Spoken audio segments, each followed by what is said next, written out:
Good afternoon, guys. Welcome to this week's live Q&A. I'm excited to have Q&A today. So let's jump right into it. Today we got 3 questions. 3 really good questions I want to answer. So let's do it. First question is neglect as bad as abuse?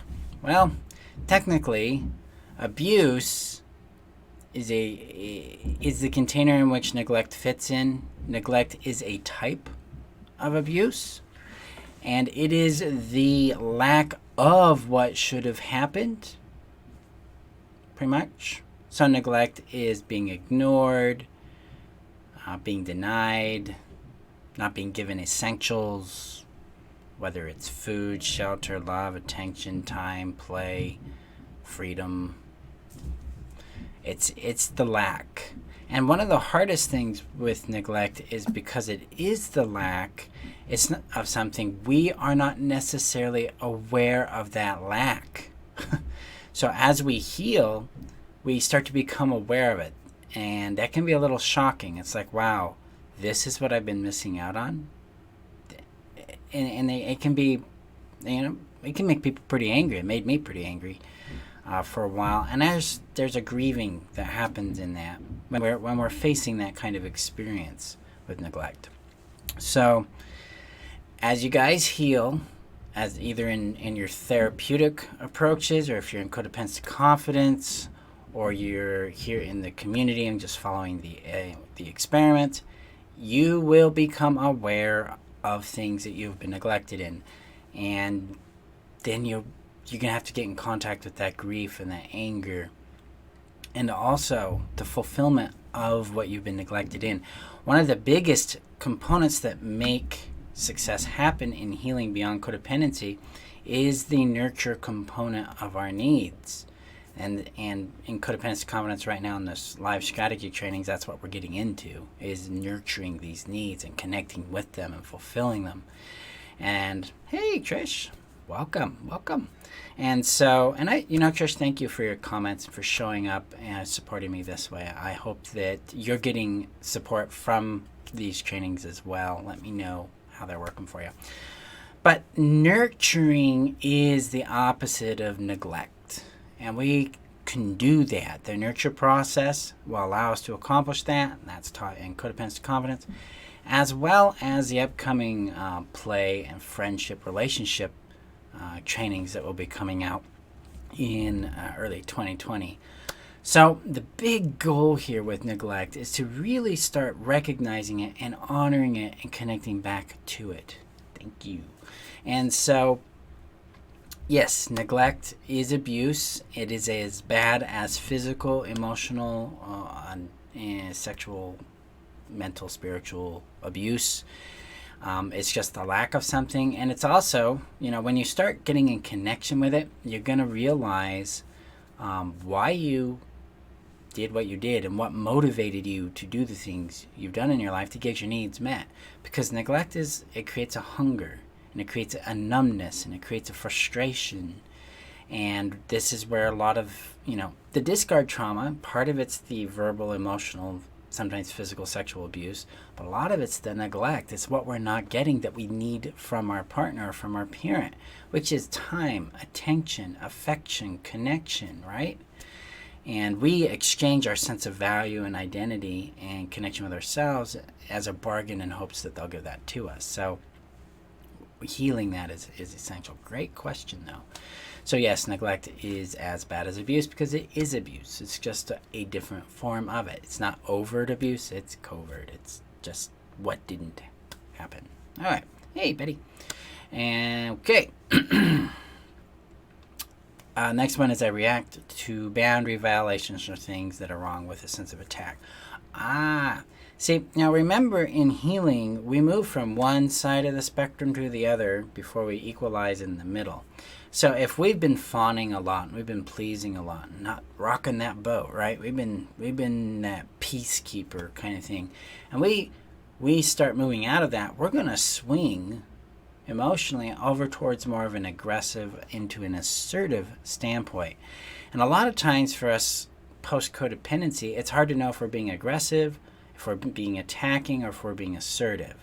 Aggressiveness will tend to have a lot of anger, a lot of chompiness. Well, not even chompiness. It's anger. It's explosive. It's roar. It's going to be this way and you're going to deal with it kind of thing. Whereas assertiveness is going to be pointed and clear and direct. And we might have some adrenaline with it, but we're going to be in control. It's going to be more like, that's not how this works. This is the boundary. This is what's going to happen. That's assertiveness. Okay? So look at how you're communicating it. Look at the intensity you might be dealing with. But also know that the intensity, especially after being like a people pleaser or not rocking the boat, that intensity is going to feel intense to us, but it may not necessarily be all that intense in general. And also remember that in our culture, people don't respond well to assertiveness. Our culture really loves passive aggressiveness. People, when they're direct, don't feel comfortable. This is why people don't like sales. They don't like being pitched to, because typically effective salespeople are direct about what they want and they're clear with it. And that causes people to, I've got to say yes or no. It creates this friction in them because we as a culture are not used to that.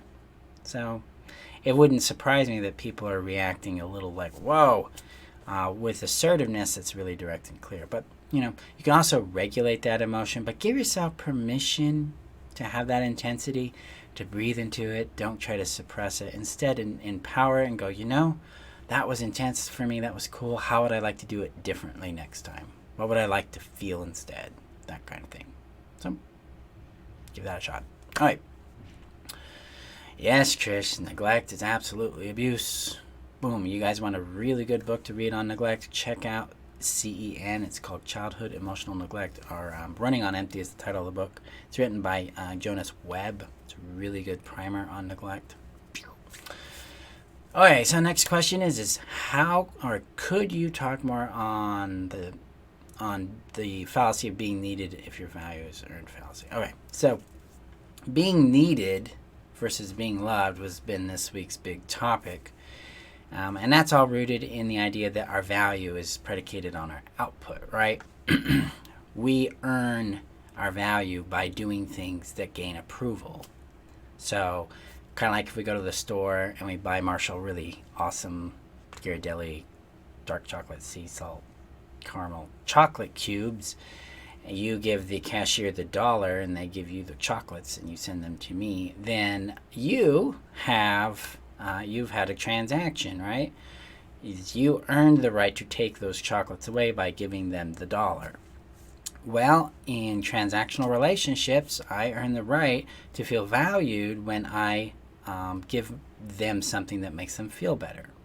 Their feeling better, their approval, their happiness, whatever it might be, gives me psychological approval to feel good about myself. And that is why we need to be needed, because it regulates our sense of value, worth. Well, the three things that are attacked in the discard trauma, our sense of value, connection, and identity, are completely regulated by our need to be needed until we move to being loved. When we move to being loved, then we auto-regulate our sense of value, our sense of identity, and our sense of connection within us. This creates an autonomy. We become independent from the other person and their value. Instead, we get into a connection and reciprocal experience of each other's autonomy, our wholeness, and then we can share that together and create lots of things. That's only going to happen with healthy people, by the way. So that is, hopefully that adds more to what you asked there, Tina. Check out the other videos in the group from this week, because they go in pretty depth into the need to be needed, and along with some of the written posts. Trisha asks, so is neglect manipulative?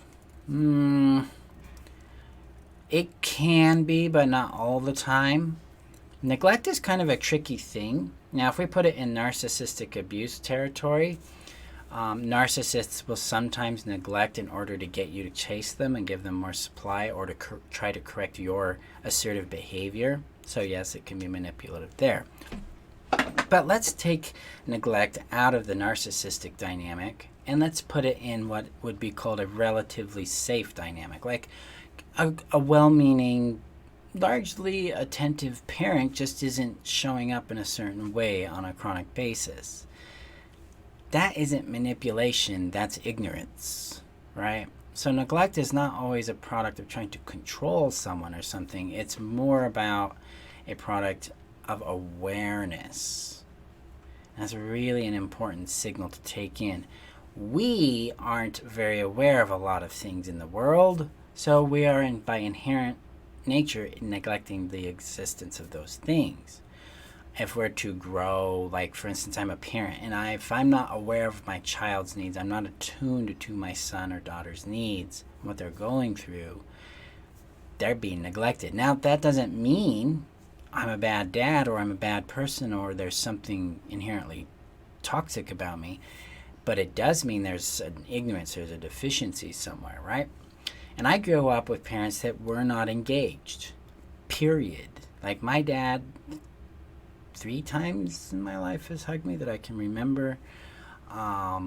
He he went to school lunch with me once, maybe twice. I'll give him twice in my life. The only time he'd check in with me is if I threw a fit. And the only time he needed attention from me or he wanted to spend time with me is if there's something I could do for him. That's neglect. He didn't check in on how I was doing in school. They expected me to get good grades, and when I did, they were happy, but they didn't really care. He didn't ask me about relationships. He didn't talk to me about relationships, life difficulties. We'd never discussed my mother's death in 30 years. He's only asked me twice in my life how I've been doing with that, and I was in the first 6 months of her death. So that is neglect right there.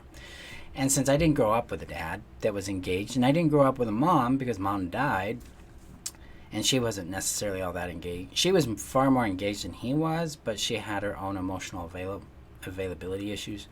I did not know what it was to be a dad, and I did not know what it meant to be emotionally available or attuned to my kiddos, and I had to learn that. So my kids went through some neglect early on with me. Thank God their mother is more attentive than I was, and she started pointing that crap out. It's like, hey, that's got to change. And so it helped that way. But yeah, neglect isn't always a result of manipulation. It can be just a result of ignorance. We just don't have the experience, so we don't really attune to it. The way I help you guys break through that is specifically with the Thrive strategy component of Codependency Confidence. I help you get to school, develop the skills and the attunement so you're not neglectful of your relationships or yourself. So those are my answers for today's questions. Thank you guys for showing up today. I appreciate you. And remember that you're worth knowing, loving, and keeping. And I will see you guys in next week's live trainings and in the group throughout today and tomorrow until next week. Okay? You guys have a great night. Enjoy, and we'll talk with you soon.